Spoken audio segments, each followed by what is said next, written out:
ɗum c'est juste ko wiyete ko hollede lawol a faami so tawi ɗum ce n'est que des repères c'est des repères faami hande kala ko ñambaka yahani bon to banggue moƴƴere donc voilà donc en jii carrément ɗum ɗo andi so tawi djji ɗi batti jogade vision nadde ɗiɗo saluji walla ɗin afruji donc yoɓe gandu hankkadi ko aduno fuɗɗima jogade koyɗe est ce que a faami de fuɗɗima haɓɓude paɗe normal eno doga donc hankkadi woto hay goto huul so tawi aɗa jogui talent te aussi surtout oto neɗɗo yejjude ko wiyete ko connaissance noon rokkat ɗum neɗɗo ko yankinare est ce que a faami faggo yimɓe sa faggima yimɓe est ce que a faami de jiita ɗum e ñalawma maɗa mi anda sa faami donc gona animateur gona rappeur gona mbalahman gona goɗɗum wona journaliste est ce que a faami de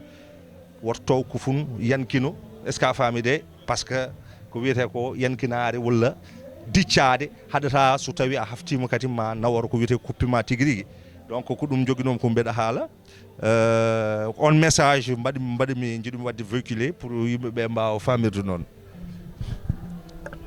on jarama ƴettu conseil mi hokkuma jeeyaɗo jeeya ko rondi natti an ko ɓesguma golle ko law kay kaari hoto wi tan ma ndungu toɓaɗe miijo hootay arkille te kala ko betti wawma diir hay ceeɗe dabbude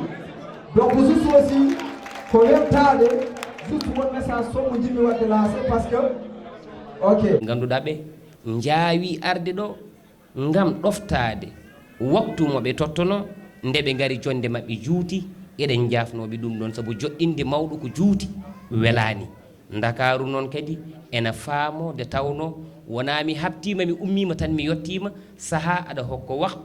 waktu o wooda ko boni hen walla wooda ko faati hen tawa wona e yeebare ma ala ko werlaji ɗi ana ittidira te kadi boli ɗi wonno wa'ani wadde ɗum ana faamo en jafnima jinnaɓe men yawɓe arde ɓe ɓooyi joɗade en jetti wiyeteɓe e responsable uji politique arɓe ɗo saabu jomum en gari te eɗen gandi ko homo saaha gonɗen eɓe joguino ko ina haɗa ɓe arde wadde soɓe gari eɓe kandi e yettede en bismimoɓe en jetti jibnaɓe meɗen seremɓe men ɓe ñembaten ɓe ñehɗen ɓe jeeɓaten ɓe ganduɗa eɗen parnoroɓe kala to gonɗen woni ɓeɗo gendiyankoɓe suusɓe sasɓe dadiɓe dariɓe guila min jeeyani aduna ha hande min gari min tawiɓe ɗo aɓe daari wadde ɓe mbaɗi ko ganduɗa ko minen goo woɗimi ko beele min miijima kono wona kay wiide beele min peccini saka wiyede beele min mbaɗi ɓeɗo worɓe fulɓe wonɓe ɗo jeete men ɗo fuɗɗorade inde mam men Salif Baydi Ndewri walla Salif Baydi Diallo walla Dono Sampati Diallo te mbeɗo yiɗi dokkon mo kelle kanko fo e wonde mawɗo o ari o tawti en Dono Sampati Diallo mo dekole tariji tar guddi en ammali baɗe boɗeji muccitede leydi cilde jaɓulle walla mbiyen baɗe boɗeji denguelli mi bismimama mi jaɓɓimama kadi miɗo hofno e yeeso maɗa ngam wonto kettanɗa leñol ngol guila hanki taw hande arani ko noon ne miɗo bismo Djiby Ba o lolliri ko guelongal ba dokkon mo eyyi on jarama bandiraɓe fulɓe min jetti Allah en juule nelaɗo sallllahu alayhi wa sallam nde Allah rokki meɗen dadde tawa e covid 19 garnoɗo ɗo mo ganduɗa ma tampani aduna o Allah suuɓima meɗen e daɗɗe hen ɓe en mbawi jottade ɗo ha puɗɗitoɗen activité ji meɗen en jettiri ɗum Allah en jettiri ɗum jomiraɗo moƴƴo en juule nelaɗo en jarnima sernaɓe meɗen ɓe hohoɓe diine ɓe ganduɗa hoorema kursaji mumen e duwawuji mumen machallah pamɗani e hande ko gonɗen dow majjum ko en jarnima sukaɓe kadi dariɓe hono darde oɗo jamma darniɗo leñol ngol e mo ganduɗa hoorema kanko woni Abdousalam ɓurɗo lollirde jaalal leñol baɗono mum e baɗono mum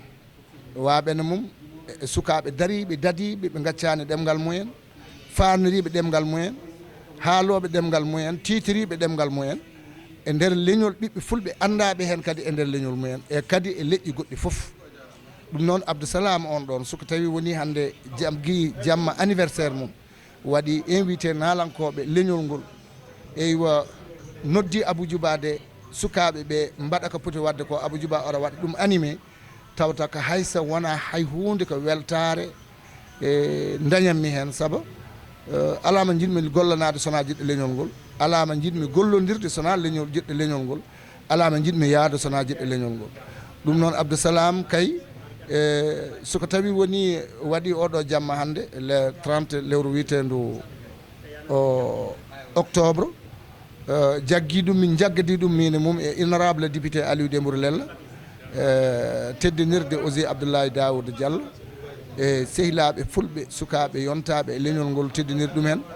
waɗi invité kadi sukaɓe nalankoɓe kadi ɓe ganduɗa hoore ma ko ɓen min hande gacci hakkille eywa ɓe tawtere jamma o invité gendiyankoɓe waɓe no guela ngal ba guila ɗo ha Nouakchott ummo toon ara tawtorede oɗo jamma e baɗono Dono Sampate e ɗum ɗon ko ɗum gueɗal manggal e ɗum noon ñalawma o komi ñalawma weltare komi ñalawma pulagu komi ñalawma tinde hoore mum ko ñalawma andude hoore mum koye ñalawma respectude hoore mum andude neɗɗo holko peesata e nder leydi e dow leydi ndi goto men foof anda ko woni ko sofani oliyo ko aɗa woppa ko jeyɗa ko aɗa ƴeew koye karke janane keddoɗa ko gonɗa ko ɗum noon bandiraɓe oɗo jamma ko o ko jamma mum woni ɗo hande ɗum tagui Abdousalam ɗo noddi amen foof hayso wonano ɗo min jahat haalani ko ɗo noon te waɗɗani amen merci beaucoup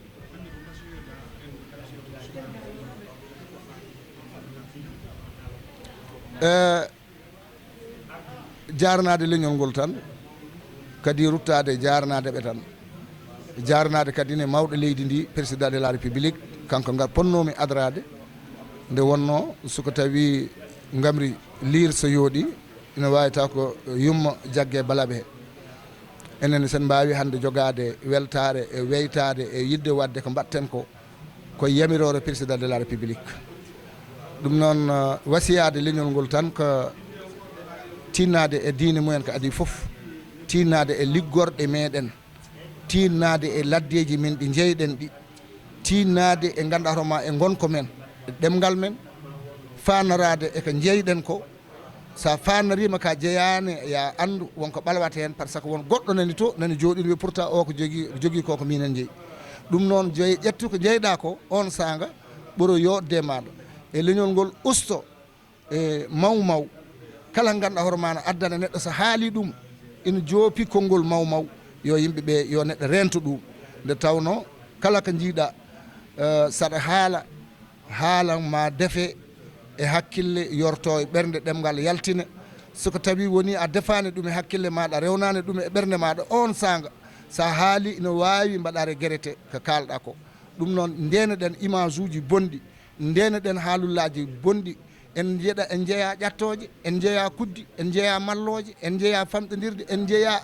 respectude enen respect meɗen needi koto men ummi koye ɓiɓɓe fulɓe e fuutankoɓe wadde darade e ganduɗa hoorema réseaux sociaux aɗa haala ko ganduɗa hoorema ko yooɗani e aɗa neɗɗo mawɗo e leydi aɗa haala ɗum ko a fotani haalde walla mo ganduɗa hoorema ko kilifa e partout kilifa diine kilifa aada kilifa ko mbawi wonde foof e kilifagal ma tawa aɗa foti respecté ittanɗa gueɗal an hande mbiya aɗa ñemba yimɓe woɗɓe a jiidani ɗemgal a jiidani culture enen won ummiɗen enen en ummiɗen koye leñol moƴƴol ummiɗen koye alqouranil karim toon sernaɓe gada ndi kala jangguɗo bisimillahi arrahmani irrahim yo yetto Allah yetta sernaɓe fulɓe ɗum noon enen ne eɗen ko needi moƴƴiri en jeeya ƴattoje en jeeya kuddi en jeeya ganduɗa hoorema wastadirde e gueɗe mba noon